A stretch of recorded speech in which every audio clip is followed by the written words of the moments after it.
এই ভিডিওতে দেখব কিভাবে জিপি সিমের বা গ্রামীণ সিমের এসএমএস ব্যালেন্স দেখবেন। অনেকেই আছেন যারা গ্রামীণ সিম থেকে বিভিন্ন রকম এসএমএস প্যাক নিয়ে থাকেন। এসএমএস কেনার পর কিভাবে এসএমএস ব্যালেন্স চেক করতে হয় তা এই ভিডিওতে দেখব। ভিডিওতে দুটো কোড শেয়ার করব, যে কোনো একটা কোড দিয়ে আপনি এসএমএস ব্যালেন্স দেখতে পারবেন। এই জন্য সবার প্রথমে আপনি আপনার ফোন থেকে ডায়ালার ওপেন করবেন, এরপর একটা কোড তুলবেন *121*1*2*1*2# *121*1*2# এই কোডটি তুলবেন। কোডটি তোলার পর কল করবেন। এরপর যে সিমের এসএমএস ব্যালেন্স দেখবেন ওই সিম দিয়ে ডায়াল করবেন। আমি সিম 2 দিয়ে ডায়াল করলাম। এরপর আপনি দেখতে পারবেন you will get an SMS soon, এই ধরনের প্লাস এসএমএস।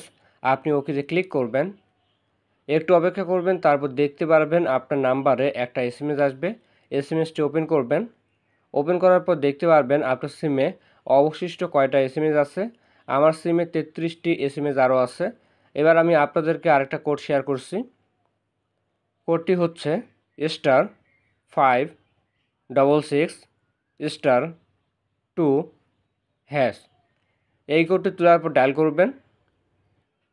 এরপর যে সিমের এসএমএস ব্যালেন্স দেখবেন ওই সিম দিয়ে ডায়াল করবেন। আমি সিম 2 দিয়ে ডায়াল করলাম। তো দেখেন you have remaining 33 GB to GP SMS.